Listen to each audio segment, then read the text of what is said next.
Abusweni komo owo channel so how say age politics abed. Na Peter Tewia the script bi aba abonten so a onua indicted lawyer Atachia ene chairman Wontumi omu etrem po se date na court de amu mu ombesen edi further na say ena Peter Tewia the ba abonten so say lawyer Atachia would seek leave for a medical treatment abroad on 15 July, 5 days to the judgment of the semi-boy case.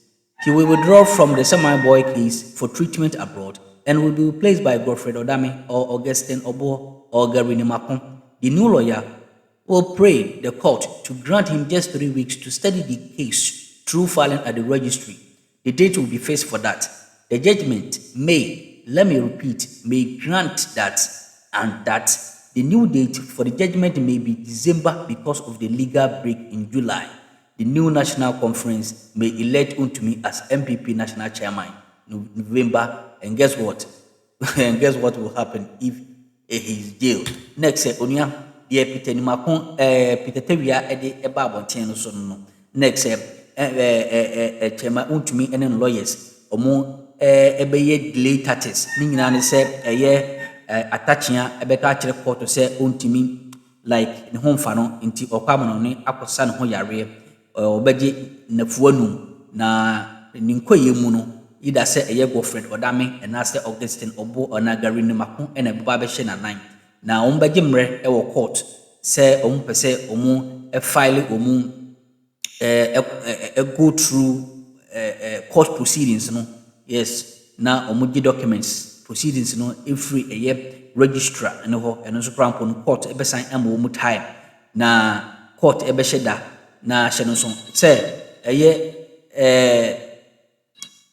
enam say court e be call break on July 19 no say the later tis yi betimi atwe case no etimi awura bronya bosumi ni mu December na eba ne sa hye no so say chairman Wontumi opre national chairman enti say in case say bia say omoto abanoma no say bia ono ene wawi ni say ono ene national chairman na ene chekehwe say MPP for say yemfa national chairman enko tuma ho ene be hu supporters ahodo a onua omo ebeji twi na yebenya Christian councils a ombeka say oman no dida ba mu enti ebeyanka we live to see yemu wura yense bufu nhye so am say aha say age politics avid. Into the details now. The Accra High Court has dismissed lawyer Andy Apiakobi's application to stop representing Bernard Xp0sě, popularly known as Chairman Wontumi, in the Summer Boy case. In the ruling, the court said the application was incompetent because there is no legal requirement for counsel to seek the court's permission to discontinue legal services. The court upheld a preliminary objection raised by the Attorney General, noted that the filing of closing addresses is optional, but extending the deadline of any submissions to June 24. Now, we'll hear the details from our court correspondent, Fatal Bayaga. But first, this is how optimistic Mr. Apiakobi was on a Prime Insight on Saturday. Opposition to the application doesn't necessarily mean preventing me from taking such a decision. They can oppose it, and they may state their grounds of opposition, but at the end of the day, since outlawing of the slave trade, I don't think that anybody could be forced into employment. So it is only for the records to indicate that they are not happy with my withdrawal. But they also, as I said, they are also entitled to their opinion. But employment is not compulsory. And that at any point in time, if you decide to come out of your employment, I'm not sure that there's any rule of thumb that will prevent or that will frustrate such a decision. So let's go to the court and then let's remove my application and then let's see the results of that application. I will also consider the affidavit of opposition if I've said one, and then I'll come back their interest in my submission. But I think that it will serve the best interest of my client if I withdraw from the case. So that was lawyer Andy Apiakobi there. But let's get the latest from the court from our correspondent, Fatal Bayaga. So, Fatal, exactly how did the issues unfold in the courtroom? Mami, so the ruling made by Audrey Kokovute, who is the presiding judge in Criminal Court 4, was very simple. In fact, as part of her ruling, she said that Chairman Wontumi was supposed to come to court because, in fact, before the commencement of this particular trial, it was Wontumi who introduced Andy Apiakubi as his counsel. And for that reason, if Andy Apiakubi has decided to step aside, Wontumi should have come to the court again and to inform the court that Andy Apiakubi says that he doesn't want to be or to continue to be the counsel for him and all of that. Or Andy Apiakubi should have written a letter to the court telling the court that I want to step aside as the legal representative of Chairman Wontumi. He did not do that and decided to file a motion. The judge said that that was alien to the court and described it as incompetent and therefore upheld the legal or the preliminary objection raised by the Attorney General, dismissing this particular motion and saying that it is strange to the court and the Apiakubi should come again in a different way. So, Fatah, shortly after the ruling, Andy Apiakubi reacted. What did he say? Mami, Andy Apiakubi said that, in fact, employment is not compulsory and that he has decided to step aside as legal representative of Chairman Wontumi, and it is because over the period the court is getting too personal with him. Anytime he makes arguments in court, they are either dismissed or he's not given a listening ear and all of that, and that is the reason why he thinks that it is the best time, or this is the best time for him to step aside for another person to take over as the counsel for Chairman Wontumi. So basically, he said that he is not happy with how the courts are treating him, and that's the reason why he has decided to step aside. Despite this particular ruling by the court, and Apiakubi said that he is still going to write a letter to the court telling the court that he cannot continue to be the legal representative of Chairman Wontumi. You can listen to him. Is it the way to go? Is this how we operate? 3 months, having filed a notice of appeal, and filed additional grounds of appeal, everything, we're done. We expect that we will settle records. By now, maybe the appeal will have been heard. 3 months. The docket is still in the court. We can't get to the registry for records to be settled. And is this justice or is it an attempt to frustrate the hearing of the appeal? This is one of the reasons why we are also withdrawing. And today, you were in court. You saw what happened. The court is now becoming the bailiff. I was served by an officer of the court sitting a notice of preliminary legal objection. And is this done? Ordinarily, bailiffs are not supposed to even serve parties in the courtroom. We are served outside the court. Well, Fatah, he also responded to claims that he's not attempting to abandon his client.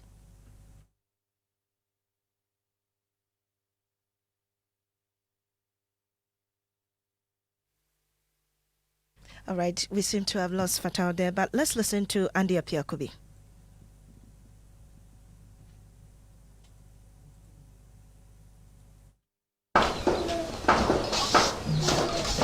This has become the daily routine of Safia Osman every. We apologize for that technical hitch there. We'll bring you that sound much later. Well, US and Iranian officials say they've reached an agreement to end their war and reopen the Strait of Hormuz, a preliminary pact that have caused oil prices to fall to almost $83, lowest we've seen since March 2026. The US and Iran will sign a memorandum of understanding in Switzerland on Friday. Mr. Trump said on Sunday that the Strait of Hormuz will be open toll-free and that a US naval blockade of Iranian ports would also end.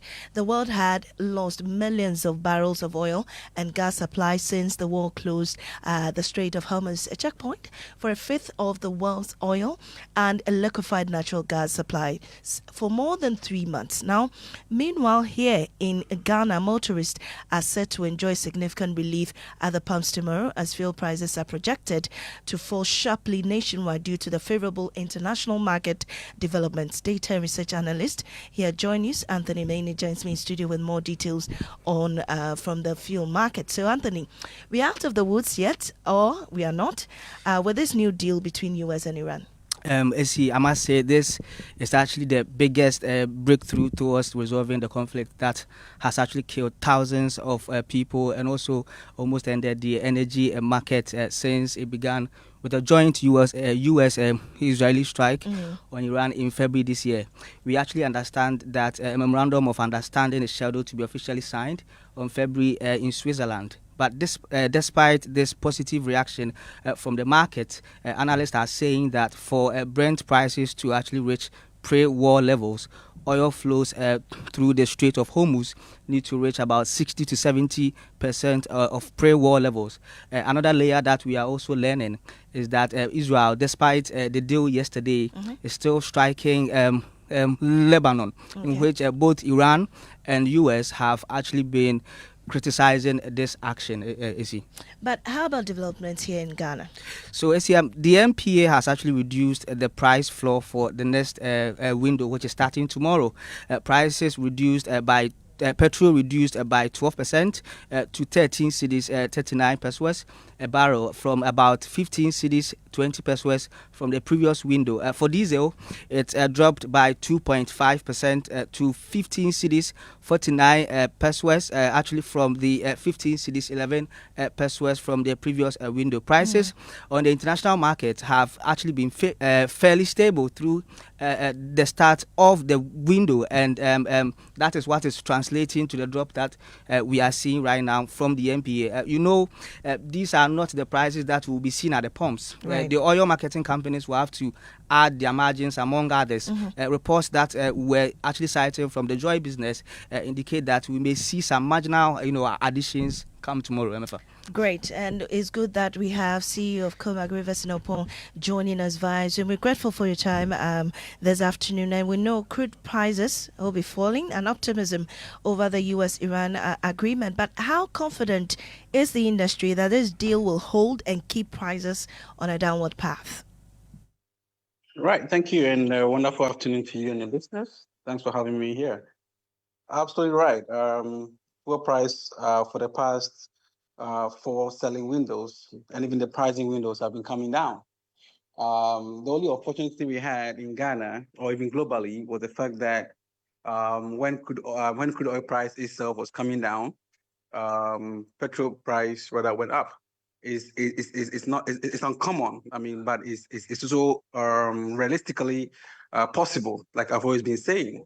Regardless of whatever we've seen now with fuel price coming down in Ghana, let me say that we are very optimistic about the prices coming down even below $80 to the normal times where we were once this this agreement is signed. We've already seen UAE sending billions of dollars to compensate Iran, and US is supposed to do the same. And that's a very good step going forward to release all the vessels that have been locked down in the angle of the Strait of Hormuz, to release the international benchmark price hike. If that happens, indeed, at the pumps, you and I are also going to be happy about it. And there's a more reason why last week and last 2 weeks and even last month, I was saying on news that the transport agencies should not increase price because of fuel price going up, because it's not a normal situation. And then here we are, and that's going to happen. Right. Are they going to reduce their fuel price? I mean, are they also going to reduce their transportation costs because fuel prices are coming down? Regardless of whatever they did, the government intervened with taking away the margins. Today, we are relieved. Everything is on course, and we hope, fingers crossed, that things will go back to normal times again. All right. Grateful for your time, and that's Dr. Rivers Nopon. He is CEO for Comac. Now let's head to the presidency. President Mahama has slashed Jubilee House staff to its smaller size in years, but the cost of running the presidency is about more than double. Now, staff at the Jubilee House dropped from 357 to 233 in 2025. Joining me in the studio is also a member of our research desk, Maxwell Akloboto, with more on this. So, Maxwell, first, has the presidency actually become smaller? Yes, Mamiesi, based on the official figures, the presidency is indeed smaller. The reduction is also reflected in overall staffing. Total staff at the presidency, including political appointees, civil servants, and public servants on attachment, fell from 921 in 2023 to 808 in 2025, and that's a reduction of 113 employees, Mamiesi. Right, but are these figures directly comparable to the previous administration? Not entirely. A closer look at the staffing report suggests that some officials classified as other political appointees perform functions that are broadly similar to positions that the previous administration actually classified as senior presidential staffers. Mamesi. Examples include the director of operations at the presidency, the presidential advisor on the 24-hour economy and accelerated export development program, and several policy advisors in the office of the vice president. The difference may actually simply reflect the changes in administrative structure. In fact, if these positions were classified using the same approach as the previous administration, the number of senior presidential staffers would rise from 39 to about 50, and this will be exceeding 43 recorded in 2023. So while the reduction in headcount is clear, direct comparison between the two administrations may not be entirely like for like. Amazing. Well, the other striking issue is the cost. How can a smaller presidency have a much larger compensation bill? That's the major unanswered question here, Mamesi. One possible explanation, in fact, we have two major cases and one additional case. The first case is that the 2025 comparison figures did not fully reflect the revised Article 71 salaries that were subsequently approved. Under the new salary structure, members of parliament are reportedly earning about 60,000 Ghana cedis a month, with ministers earning around similar levels. So senior presidential staffers are generally remunerated in line with ministers, while many junior political appointees are aligned with deputy minister salary levels. Another possibility is, that's the second case, is that another possibility is that the staffing levels may have increased since the end of 2025, and that this increase is now being reflected in the 2026 allocation.